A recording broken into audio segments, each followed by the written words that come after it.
Everyone, welcome to text book super coaching for bank and insurance exam. दोस्तों, हम बात करेंगे उस कंसेप्ट की जो कंसेप्ट हमारे लिए काफी इंपॉर्टेंट बन जाता है, and that is called GST reforms.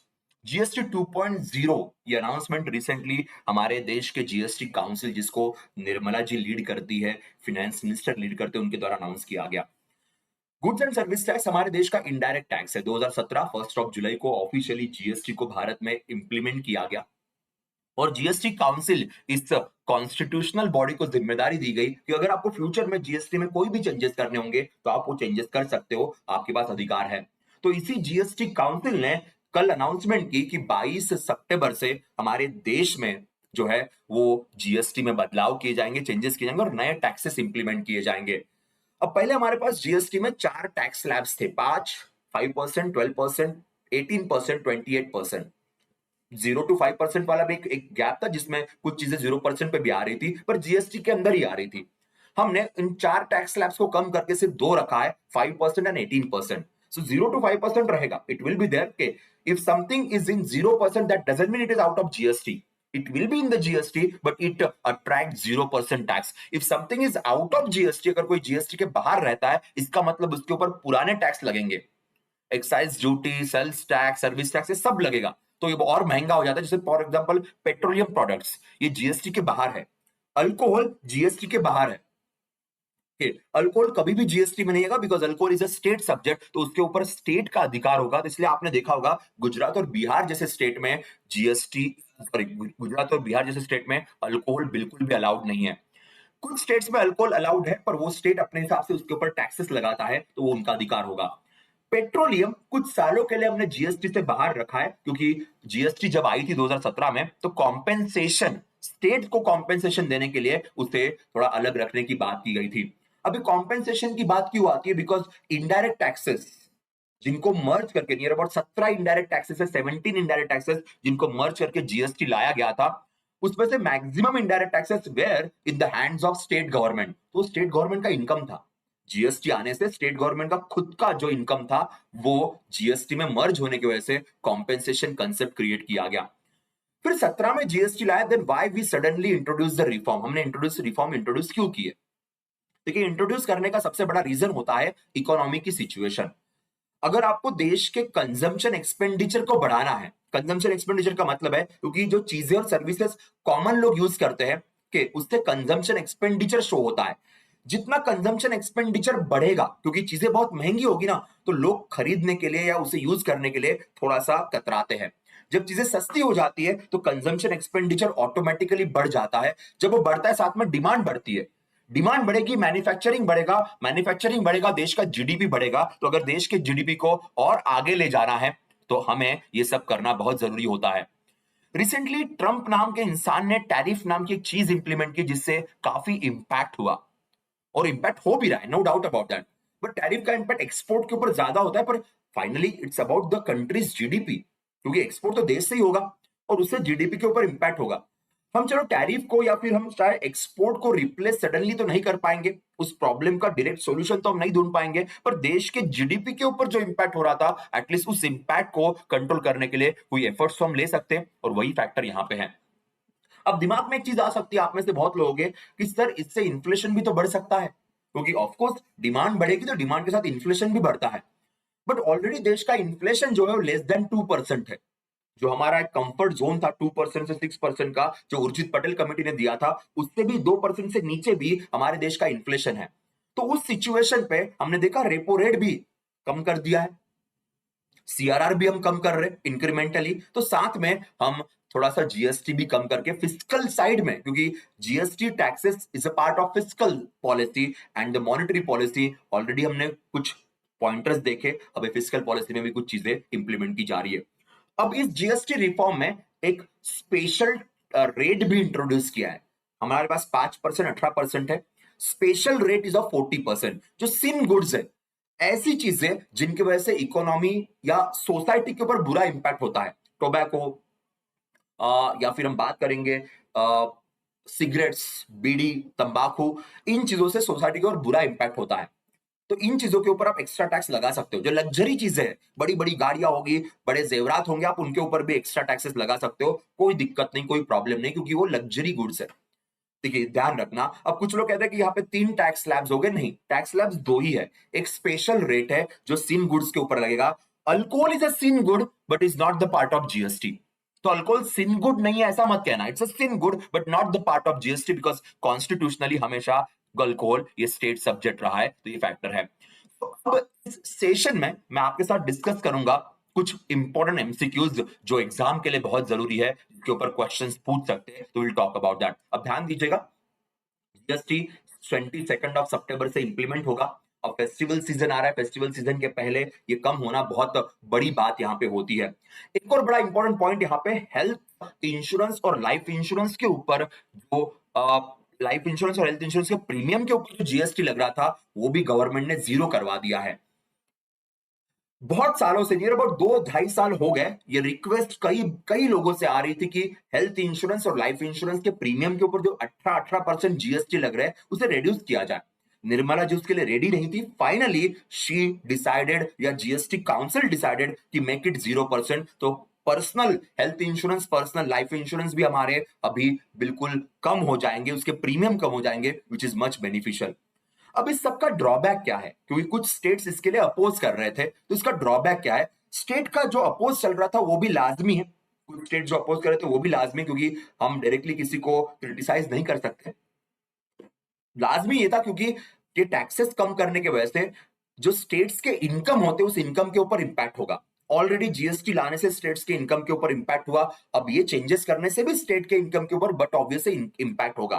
48,000 crore का रेवेन्यू इंप्लीकेशन होने वाला है, इंपैक्ट होने वाला है।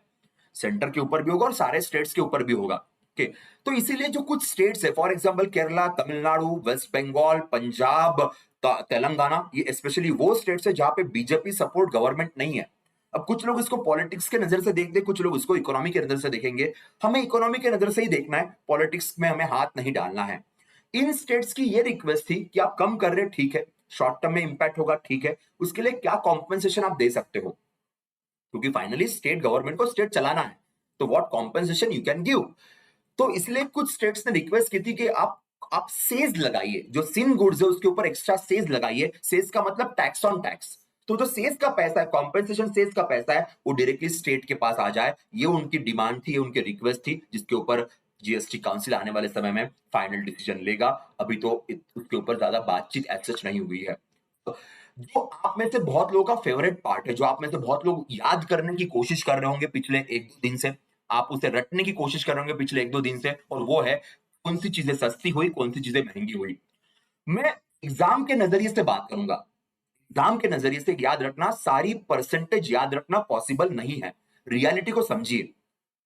बहुत लोग आपको ज्ञान देंगे, बहुत लोग आपको कुछ अलग अलग फंडे बताएंगे सब याद करने के लिए, बट एक रियलिटी है जो एग्जामिनर को भी पता है, you are not able to remember everything.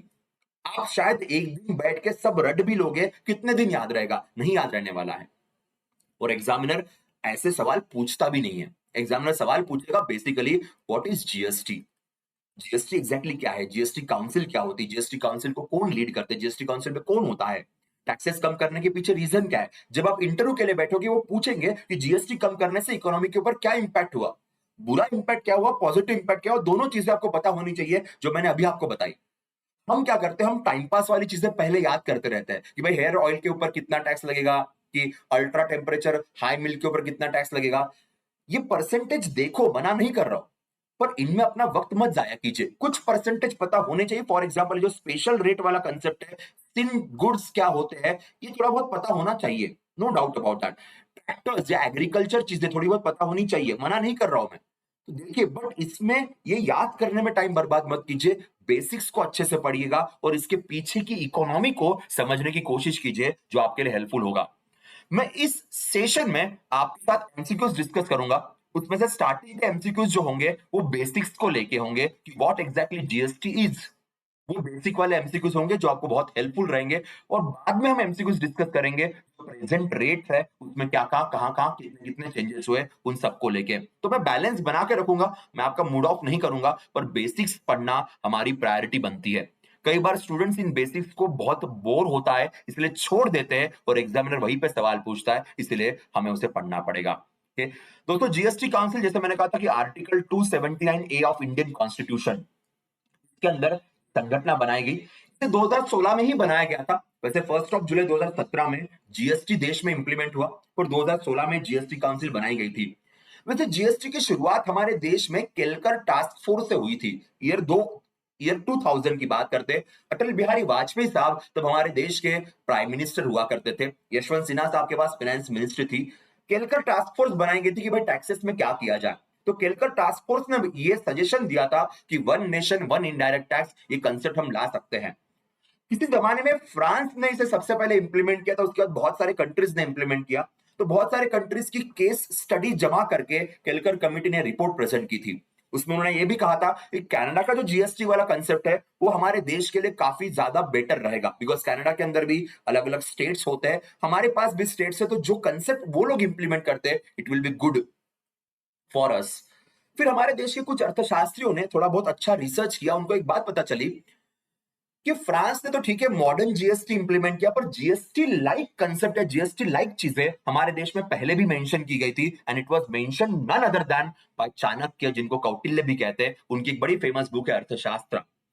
BHU के पेपर में एक सवाल भी आया था कि जीएसटी और अर्थशास्त्र का रिलेशन क्या है, क्योंकि रिलेशन बनता है, माना कि डायरेक्टली जीएसटी अर्थशास्त्र में नहीं लिखा गया, पर उस समय ऐसा ही कुछ कंसेप्ट था जो पूरे राज्य के हिसाब से सिमिलर यूनिफॉर्म रहे, और वही यूनिफॉर्मिटी यहाँ पे है।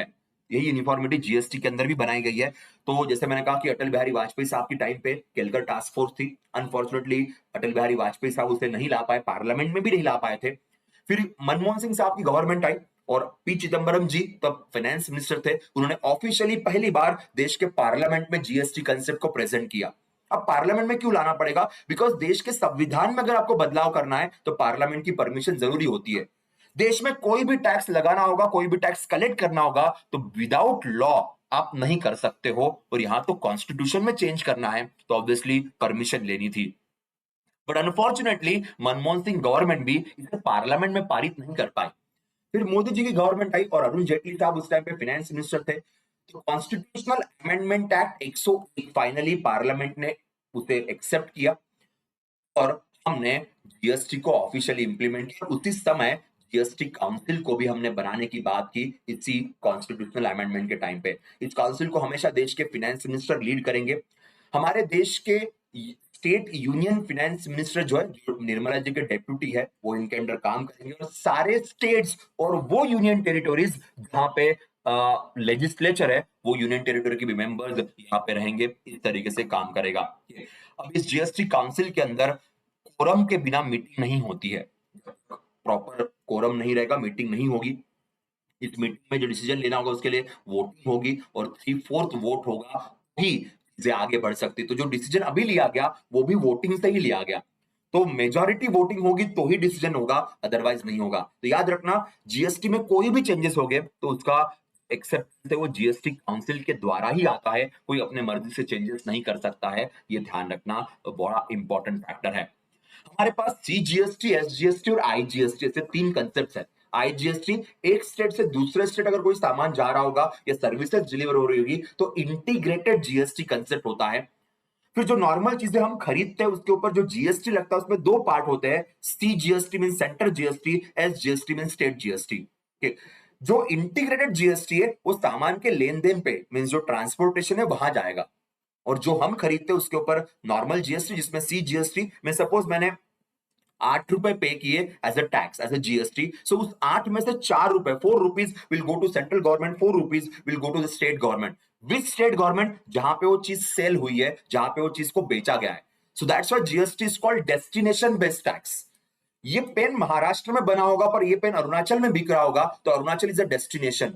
तो डेस्टिनेशन बेस्ड टैक्स ये कंसेप्ट हम लोग यूज करते हैं, तो ये कंसेप्ट भी यहाँ पे ध्यान रखना। तो अभी मैं आपके साथ कुछ बेसिक एमसीक्यूज डिस्कस करूंगा, उसके बाद जो करंट एमसीक्यूज है उसके तरफ हम लोग जाएंगे। दोस्तों, हमारी text book super pass live में बहुत सारी बैचेस चलती है, जिसमें LIC, AO, IBPS, RR, BPO, IBPS, RR, बीक्लर, साथ में करंट अफेयर्स का भी हमारा बैच चलता है। आपको सिर्फ इंश्योरेंस बैंकिंग ही नहीं, अगर एसएससी, रेलवे, टीचिंग किसी भी एग्जाम के लिए प्रिपेयर करना होगा तो आप इसका पार्ट बन सकते हो। तो आपको सिर्फ एक एनरोलमेंट करना है, आपको किसी भी बैच के लिए अलग से एनरोल करने की जरूरत नहीं। बस एक सब्सक्रिप्शन लीजिए, जैसे नेटफ्लिक्स और अमेजोन का आप लेते हो, अमेजोन प्राइम का एक सब्सक्रिप्शन। आपको जो कुछ भी लेक्चर्स अटेंड करने हैं आप सारे लेक्चर्स अटेंड कर सकते हो। साथ में हमारा टेक्स्ट बुक पास का प्रो मैक्स सीरीज और previous year question paper mock test है, वो सब भी इसमें अवेलेबल होगा। सिर्फ आपको एक कूपन कोड यूज करना है PUSHPAK, जिससे आपको डिस्काउंट मिल जाएगा। आप 5 दिन का ट्रायल पीरियड भी ले सकते हो। दोस्तों, इसमें एनरोल करने के लिए क्या करना है, तो आपको सबसे पहले हमारे ऐप पे जाना है। ऐप पे यहाँ पे सुपर पास लाइव आप सर्च कीजिए, सुपर पास लाइव आ जाएगा। उसमें आप ₹5 5 डेज वाला एनरोल कीजिए। इसमें कूपन कोड यूज करना है आपको PUSHPAK। अगर आपको 5 दिन ₹5 में आप सब कुछ एक्सप्लोर कर लीजिए, आपको लगा सब कुछ बढ़िया है, जो चीजें प्रॉमिस की वो सारी चीजें मिल रही है, तो उसके बाद फिर आप 3 मंथ्स, 12 मंथ्स या 18 मंथ्स इसमें से कुछ भी ले सकते हो। आप कोई भी सब्सक्रिप्शन लीजिए, आपको सारी फैसिलिटीज इक्वल मिल जाएगी, सिर्फ टाइम का फर्क रहेगा। 3 महीने वाला होगा तो 3 महीने के बाद फिर आपको वापस एक बार रिचार्ज करना पड़ेगा या आपको रीसब्सक्राइब करना पड़ेगा, या फिर 12 मंथ्स, 18 मंथ्स आप ऐसा भी ले सकते हो। अगेन मैं वापस एक बार रिपीट करता हूँ, यहाँ पे सब्सक्राइब करते वक्त ये कूपन कोड यूज कीजिएगा, जो आपको बहुत अच्छी डिस्काउंट प्रोवाइड करेगा। तो चलो अभी जाते हैं एमसीक्यूज की तरफ। तो सबसे पहला एमसीक्यू बड़ा सिंपल है, जो 56th GST council meeting new Delhi में हुई, उस मीटिंग में जो नए रेट अनाउंस किए गए 5 और 18%, ये कब से इंप्लीमेंट हो गए, तो ये इंप्लीमेंट होगा 22 से, ये हम सब लोग जानते हैं। मीटिंग कहां पे हुई, ये सवाल कई बार पूछते, तो इस बार की मीटिंग जो हुई है वो न्यू दिल्ली के अंदर हुई है, तो ये एक मेजर फैक्टर हमारे लिए रहेगा। ठीक है, आगे बढ़ते हैं, नेक्स्ट पॉइंट की तरफ जाएंगे। Two new simplified GST slabs have been introduced in a place of multiple earlier slabs. तो अभी 5 और 18, पहले 5, 12, 18, 28 थे, तो ये फैक्टर है। अब कुछ लोग कहते हैं सर जीरो भी तो आ रहा है। सो 0 to 5 एक रेंज है, 0 to 5 एक रेंज है, और डायरेक्टली फिर 18 आएगा, बीच में कुछ नहीं रहेगा कि इस तरीके से ये फैक्टर काम करेंगे। अब जीएसटी काउंसिल के मीटिंग के चेयरपर्सन कौन होते हैं, मैंने आपको अभी बताया था कि इसके चेयरपर्सन हमेशा देश के फाइनेंस मिनिस्टर रहेंगे, तो निर्मला जी इसकी चेयरपर्सन है। जीएसटी हमारे देश में कब आया, तो हम 1 जुलाई को जीएसटी डे ऑब्जर्व करते हैं। 1 जुलाई की आधी रात को, मीन्स जून और जुलाई के जो आधी रात थी, उस आधी रात में इसको लॉन्च किया गया। तब हमारे देश के राष्ट्रपति प्रेसिडेंट प्रणब मुखर्जी साहब थे, उनके हाथों से इसे ऑफिशियली लॉन्च किया गया, पार्लियामेंट में फंक्शन ऑर्गेनाइज किया गया था। तो 1 जुलाई 2017 ऑफिशियली इस कंसेप्ट को लाया गया। पर याद रखना, कैलकर टास्क फोर्स ने ईयर 2000 में सबसे पहले इसके रिकमेंडेशन की बात की थी। GST in India is based on which constitutional amendment, मैंने कहा था कि संविधान में संशोधन के द्वारा ही इसे इंप्लीमेंट करेंगे, तो 101 अमेंडमेंट एक्ट के द्वारा ही इसे लाया गया। GST council is chaired by, GST council कौन चेयर करता है, तो जैसे मैंने कहा कि हमारे देश के फाइनेंस मिनिस्टर इसको चेयर करते हैं, ये भी एक मेजर फैक्टर आपके लिए रहेगा, ध्यान रखेगा हमेशा। जीएसटी काउंसिल के अंदर फाइनेंस मिनिस्टर के अलावा कौन कौन होते हैं, ये भी एक सवाल यहाँ पे डाला गया है, चलो इसको पढ़िएगा। जीएसटी काउंसिल कंसिस्ट ऑफ, देश के फाइनेंस मिनिस्टर होंगे, उनके deputy mean state finance minister रहेंगे, सारे स्टेट्स के फाइनेंस मिनिस्टर और ऐसी यूनियन टेरिटोरीज जहाँ पे लेजिस्लेचर है, फॉर एग्जाम्पल दिल्ली, पुदुचेरी, जम्मू कश्मीर, तो ये भी इसका आंसर है all of the above. Which type of tax GST is, GST किस टाइप का टैक्स है, डायरेक्ट टैक्स जिसमें नॉर्मली इनकम टैक्स आता है। GST is indirect tax, indirect tax है जिसे हम खरीदते हैं। देखो इनडायरेक्ट टैक्स का मतलब बेसिकली क्या होता है, मैंने कोई सामान खरीदा, मैं पैसा, टैक्स का पैसा दुकानदार को दूंगा, दुकानदार वो पैसा गवर्नमेंट को देगा, इनडायरेक्ट। डायरेक्ट का मतलब है मैं डायरेक्टली गवर्नमेंट अथॉरिटी को दे रहा हूं, इनकम टैक्स का पैसा मैं डायरेक्टली गवर्नमेंट अथॉरिटी को दे रहा हूं, या वेल्थ टैक्स का पैसा मैं डायरेक्टली गवर्नमेंट अथॉरिटी को दे रहा हूं, या फिर टोल टैक्स का पैसा मैं डायरेक्टली गवर्नमेंट अथॉरिटी को दे रहा हूं, मैं किसी दुकानदार को या मैं किसी होटल वाले को नहीं दे रहा हूं। तो direct tax, indirect tax, how the tax will be paid, इसके हिसाब से वो क्लासिफिकेशन यूजुअली होता है। Which of the following taxes were subsumed into GST? मैंने कहा था टोटल नियर अबाउट 17 टैक्सेस सबज्यूम हो गए थे। कस्टम ड्यूटी को हमने छोड़ दिया, कस्टम ड्यूटी को छोड़ा इसलिए स्पेशली इंपोर्ट को ध्यान में रखकर हमने छोड़ा हुआ है, क्योंकि कस्टम ड्यूटी में हमें ये देखना पड़ता है कि भाई बाहर कंट्री वाला चीप इंपोर्ट जब आएगा तो उससे देश के बिजनेस के ऊपर इंपैक्ट ना हो, इसलिए कई बार इंपोर्ट के ऊपर हमें एक्स्ट्रा टैक्सेस लगाने पड़ते हैं। तो हमने कस्टम ड्यूटी को छोड़ा है, बाकी सब कुछ हमने जीएसटी में डाल दिया है। This answer is all of the above. तो आपका सर्विस टैक्स होगा, एक्साइज ड्यूटी होगी, VAT, sales tax, octroi, entry, all, ये सब कुछ हमने इसके अंदर इंक्लूड कर दिया है। Which taxes remains outside the GST? तो इनकम टैक्स तो डायरेक्ट टैक्स है, तो ये तो ऑब्वियस जीएसटी में नहीं आएगा। कस्टम ड्यूटी जीएसटी में नहीं आएगी, स्टैम्प ड्यूटी जीएसटी में नहीं आएगी क्योंकि ये भी स्टेट के पास होती है। अल्कोहल कभी भी जीएसटी में नहीं आएगा बिकॉज इट्स अ इसको हम लोग बेसिकली कहते हैं स्टेट सब्जेक्ट में आता है और पेट्रोलियम कुछ सालों तक जीएसटी में नहीं है। अब बहुत सारे सोशल मीडिया इन्फ्लुएंसर्स, बहुत सारी सोशल मीडिया पोस्ट पे लोगों ने लिखा है कि अल्कोहल के ऊपर भी 40% लग रहा है। Alcohol is not the part of GST. तो बहुत बार इन्फ्लुएंसर्स फेक इन्फ्लुएंस करने की ज्यादा सोचते, खुद के पास नॉलेज नहीं होता है पर लोगों को इन्फ्लुएंस करने का ठेका लेके बैठते हैं, उनसे बच के रहिएगा क्योंकि alcohol is will never be the part of GST. ये अच्छे से ध्यान में रखेगा। Which of the following is not a type of GST? देखिए, सीजीएसटी है, एसजीएसटी भी है। SGST mean state GST, integrated GST mean दो स्टेट के बीच में जब ट्रांसफर होगा वो। यूजीएसटी ऐसा कोई कंसेप्ट नहीं है, ना कि यूटीजीएसटी है ना यूजीएसटी है। कुछ महान लोग आपको बताएंगे भी यूटीजीएसटी भी रहेगा, बट ऑफिशियली ऐसा कोई कंसेप्ट नहीं लिखा गया है। सो यूटीजीएसटी या UGST is not the concept we have. ठीक है। Which GST type applies to interstate? अगर एक स्टेट से दूसरे स्टेट सामान ले जाना होगा तो कौन सा जीएसटी लगेगा? तो ऑफकोर्स आईजीएसटी की बात की जाएगी। ठीक है। Which sector still remains outside the GST? ये हमने डिस्कस किया था। देखो, रियल एस्टेट के ऊपर अभी इंप्लीमेंट होना धीरे धीरे शुरू हो रहा है, बट अभी भी है। पेट्रोलियम पे तो नहीं है, इलेक्ट्रिसिटी के ऊपर भी नहीं है, और अल्कोहल फॉर ह्यूमन कंजम्पशन के ऊपर भी जीएसटी नहीं है। What is the motto of GST? One nation one tax. One nation one tax का मतलब है कि देश के मार्केट को यूनिफाइड करना है। कंपनीज के लिए भी ईज ऑफ डूइंग बिजनेस होगा। आप महाराष्ट्र में बिजनेस कीजिए, आसाम में बिजनेस कीजिए, गुजरात में कीजिए, तेलंगाना, यूपी, बिहार, कहीं भी कीजिए, सेम टाइप से आपको टैक्सेस पे करने। एक कस्टमर के लिए भी सेम होगा। कस्टमर बिहार से, यूपी से, या फिर आंध्रा से, या फिर तमिलनाडु से है, भाई उसके लिए सब जगह पे सेम टैक्स पे करना है। गवर्नमेंट के लिए भी काफी इजी बन जाएगा। सो ये ease of doing business and ease of living, ये कंसेप्ट बहुत मैटर करते। तो yes, answer is one nation one market and one tax. GST council require minimum quorum. Quorum का मतलब है कि मीटिंग को ऑर्गेनाइज करने के लिए मिनिमम कितने लोग होने चाहिए? तो मिनिमम आपके पास 1/3 लोग होने चाहिए मीटिंग को स्टार्ट करने के लिए। मिनिमम 1/3 चाहिए तो you can start the meeting के। अगर डिसीजन लेना होगा तो डिसीजन के लिए आपके पास 2/3 मेजोरिटी चाहिए, मैक्सिमम मेजोरिटी चाहिए, स्पेशल मेजोरिटी चाहिए, तब डिसीजन ले सकते हो। तो जीएसटी काउंसिल की मीटिंग रखने के लिए 1/3 लोग चाहिए। अब उस मीटिंग में कुछ डिसीजन लेना होगा तो जितने प्रेजेंट है उसमें से 2/3 लोग आपके फेवर में वोट करने चाहिए, तब जाके ये एक्सेप्ट होगा। जीएसटी आया तो पार्लियामेंट ने तो कॉन्स्टिट्यूशनल अमेंडमेंट पास कर लिया, पर कॉन्स्टिट्यूशनल अमेंडमेंट में एक चीज लिखी हुई है कि स्टेट के असेंबलीज को भी पास करवाना पड़ता है। अगर किसी चीज का इंपैक्ट स्टेट के ऊपर होगा तो आधे से ज्यादा स्टेट उसे, या आधे से ज्यादा स्टेट की असेंबली ने उसे पास करना जरूरी है। तो सबसे पहले आसाम ने उसे पास किया, बाद में सभी स्टेट असेंबलीज ने उसे एक्सेप्ट किया। Which tax is not subsumed under GST? कौन सा टैक्स जीएसटी के अंदर सब्ज्यूम नहीं हुआ? एक्साइज ड्यूटी, उत्पाद शुल्क हो गया है, सेवा कर, वैट, ऑक्ट्रा हो गया, सीमा शुल्क नहीं हुआ है, कस्टम ड्यूटी को हमने जीएसटी के अंदर इंट्रोड्यूस नहीं किया। जीएसटी काउंसिल के लिए कौन सा आर्टिकल है? मैंने तभी बताया था आपको, कॉन्स्टिट्यूशनल बॉडी है तो आर्टिकल 279A ये जीएसटी के लिए है। जीएसटी एज अ होल उसके लिए कौन सा आर्टिकल है? तो 246A is for the GST, और जीएसटी काउंसिल के लिए 279 है। याद रखना, जो जीएसटी जो प्रॉपर टैक्स की बात करते हैं वो भी कॉन्स्टिट्यूशनली इंक्लूड करना पड़ा, राइट? तो 246A सेंटर और स्टेट दोनों को इंक्लूड करके उसे बनाया गया। जीएसटी काउंसिल एक ऐसी संस्था जो जीएसटी के बारे में डिसीजन लेती है, वो 279A। तो ये बात याद रखिएगा। Who is the first chairperson of GST council? Obviously GST देश में ऑफिशियली इंप्लीमेंट हुआ जब अरुण जेटली फाइनेंस मिनिस्टर थे।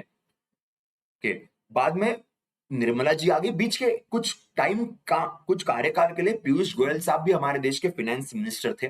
जब जेटली साहब को कैंसर डिटेक्ट हुआ था और वो विदेश गए थे अपनी ट्रीटमेंट के लिए, तब कुछ समय, बहुत ही छोटे समय के लिए पीयूष गोयल साहब भी फाइनेंस मिनिस्टर है। और जो फाइनेंस मिनिस्टर होता है वो ऑटोमेटिकली जीएसटी काउंसिल का चेयरपर्सन होता है। पर उसके बाद निर्मला जी के पास ही पूरा का पूरा अधिकार दे दिया फाइनेंस मिनिस्ट्री का, और तब से वही चेयरपर्सन के तौर पे है। अब जब रिफॉर्म लाए तो finance minister being the head of GST council, उनका क्या स्टेटमेंट था? उनका स्टेटमेंट ये था, structural reform and ease of living. क्योंकि टैक्सेस कम करेंगे तो ईज ऑफ लिविंग होगा, और स्ट्रक्चरल रिफॉर्म मींस हम टैक्सेशन सिस्टम में बहुत बड़ा रिफॉर्म लेके आए हैं, तो यही फैक्टर यहाँ पे है। अब देखिए, compensation says is mainly levied on which goods? मैंने कहा था कॉम्पेंसेशन सेज। देखिए, सेज और सरचार्ज इनको टैक्स ऑन टैक्स कहा जाता है। सेज और सरचार्ज इनको हम टैक्स ऑन टैक्स कहते हैं। तो किसी इसके ऊपर आपने ऑलरेडी टैक्स लगाया, उस टैक्स के अमाउंट के ऊपर भी आप टैक्स लगाते हो, तो एक्स्ट्रा टैक्स होता है। सरचार्ज को निगेटिव टैक्स ऑन टैक्स कहते हैं, सेस को पॉजिटिव टैक्स ऑन टैक्स कहते हैं। निगेटिव टैक्स ऑन टैक्स का मतलब ये होता है कि बताया नहीं जाएगा टैक्स क्यों कलेक्ट कर रहे हैं। पर पॉजिटिव टैक्स ऑन टैक्स का मतलब ये होता है कि बताया जाता है कि टैक्स क्यों कलेक्ट किया। जैसे यहाँ पे लिखा है कॉम्पेंसेशन सेस, स्वच्छ भारत सेस, कृषि कल्याण सेस, तो नाम प्रॉपरली बताए जाते हैं कि क्यों कलेक्ट किया गया है। तो अगर बता के कलेक्ट कर रहे हैं तो उसे पॉजिटिव टैक्स कहेंगे, और नहीं बता के तो उसे निगेटिव टैक्स कहेंगे। ये कंसेप्ट है। दोनों टैक्स ऑन टैक्स होते हैं, दोनों सिमिलर तरीके से इंप्लीमेंट होते हैं। तो सिन और लग्जरी गुड्स के ऊपर ही हम टैक्स ऑन टैक्स लगाएंगे, इसेंशियल कमोडिटी या बाकियों के ऊपर हम टैक्स ऑन टैक्स नहीं लगाएंगे। मैंने कहा था कि कुछ स्टेट्स ने इसकी रिक्वेस्ट की थी, वही फैक्टर है। नाउ अभी मैंने कहा था कि GST is a destination based tax. GST जो कंसेप्ट है ये डेस्टिनेशन बेस्ड टैक्स है। तो yes, answer is GST. Destination means जहां पे सामान सेल हो रहा है, जो इस सामान को खरीद रहा है उसी को टैक्स पे करना पड़ेगा। तो यही कंसेप्ट यहाँ पे आता है। अब अगर जीएसटी में कोई डिस्प्यूट होता है, सेंटर और स्टेट के बीच में अगर झगड़े होते हैं, डिस्प्यूट होता है, तो उसको सॉल्व कौन करेगा? तो जीएसटी काउंसिल सॉल्व करेगी। ये प्रॉब्लम ना आरबीआई के पास जाएगा, ना कोर्ट के पास जाएगा, ना फाइनेंस कमीशन। हाँ, पार्लियामेंट उसके ऊपर निर्णय या लॉ बना सकती है, पर झगड़े की जो रिजोल्यूशन है वो जीएसटी काउंसिल के पास ही आएगा। जीएसटी नेटवर्क आपने देखा होगा, जीएसटी का सारा काम ऑनलाइन होता है। उसका नेटवर्क हमने पहले ही बना के रख दिया था। उस नेटवर्क को एक कंपनी की तरह बनाया गया है। जीएसटीएन नाम की एक नॉन प्रॉफिट कंपनी हमने बनाई है, जिसमें आधे % शेयर्स सेंट्रल गवर्नमेंट के पास और आधे % शेयर्स स्टेट के मिलके हैं।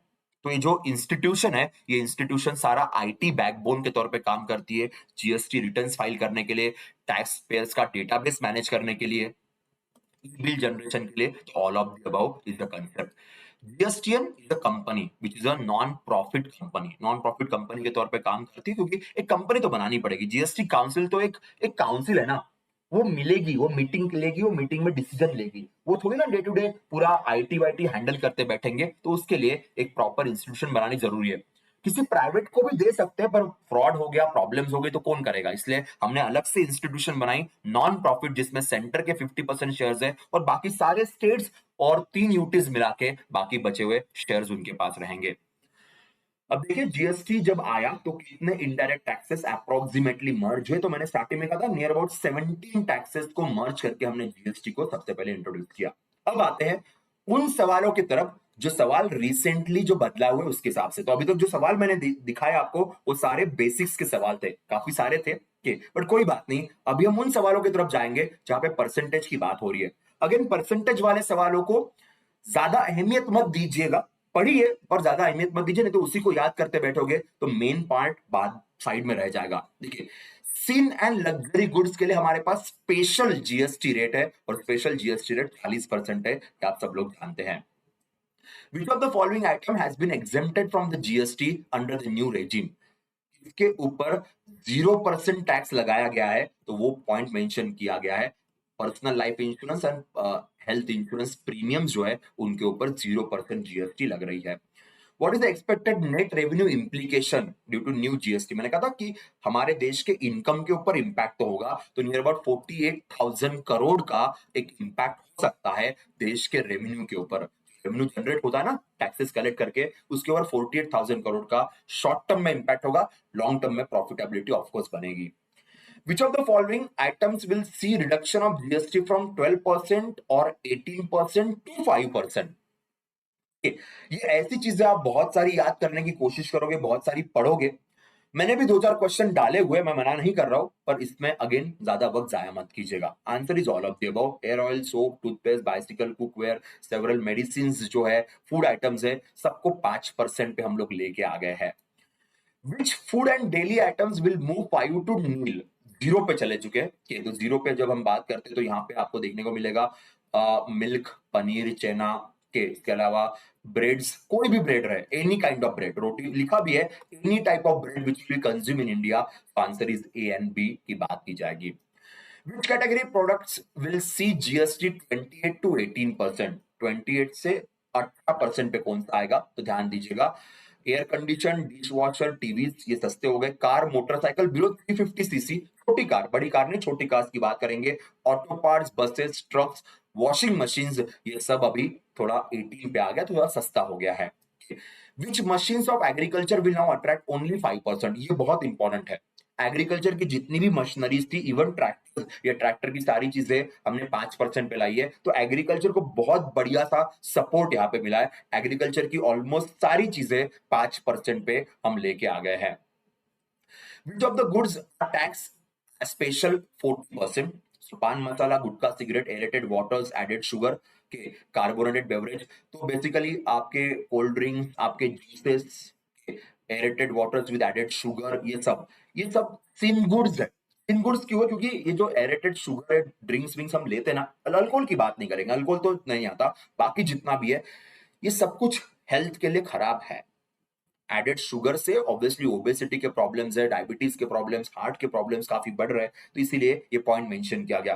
फ्रूट पल्प, लिखते तो पल्प है बट डालते कुछ बहुत सारी केमिकल वाली चीजें, इसलिए उसके ऊपर 40% टैक्स अट्रैक्ट किया कि एटलीस्ट लोगों की खाने पीने की आदतें इस महंगाई के चक्कर में एटलीस्ट चेंज हो जाए। ये बहुत बड़ा यहाँ पे निर्णय है। और बाकी जो लग्जरी चीजें, बड़ी बड़ी महंगी कार आप खरीदते हो, आप एरोप्लेन हायर करके जाते हो, आप बड़ी बड़ी लग्जरी यॉट्स में घूमते हो समुंदर से, तो भाई आप रईस हो, आपको टैक्स पे करना पड़ेगा, तो यहाँ पे 40% टैक्स लगेगा। Which renewable energy equipment will attract 5% GST under the new rule? तो जी हाँ, यहाँ पे बात होगी बायोगैस प्लांट, यहाँ पे बात होगी विंड मिल्स की, के इसके ऊपर 5% कर दिया। सोलर पैनल्स ऑलरेडी कम में ही आ रहा था। Which of the following goods was shifted from 28 to 18% slabs in the new change? इसके ऊपर हमने बात की थी, मेरे ख्याल से ये क्वेश्चन थोड़ा सा रिपीट सा हो गया है, स्मॉल कार्स वाला बस याद रखिएगा। 5% टू 0, तो यहाँ पे ultra high high temperature milk की बात करेंगे, जो 5 से 0 पे गया। बाकी कॉफी, हेयर ऑयल, वो सारे आपके 5% में रहेंगे, याद रखिएगा। दोस्तों ये थे कुछ सवाल जो आपके लिए बन सकते हैं। मैं और भी एक सीरीज इन सवालों की लेके आऊंगा, लाइव में लेके आऊंगा, तो लाइव में हम बातचीत करेंगे। पर आप सुपर पास लाइव को फॉलो कीजिए, मेरा करंट अफेयर्स का रोज सुबह 9 बजे लेक्चर यहीं पे आपको देखने को मिलेगा। और सुपर पास लाइव में चाहे बैंकिंग हो, इंश्योरेंस हो, एसएससी, रेलवे, टीचिंग, किसी भी एग्जाम के लिए आप केवल एक सब्सक्रिप्शन के थ्रू एनरोल कर सकते हो। और सब्सक्रिप्शन से एनरोल करने के लिए आपको एक कूपन कोड यूज करना है, PUSHPAK, ये ध्यान रखिएगा, जो आपको डिस्काउंट प्रोवाइड करेगा। ठीक है दोस्तों, तो मिलते हैं हमारे रेगुलर यूट्यूब सेशन में, तब तक के लिए बाय बाय, टेक केयर।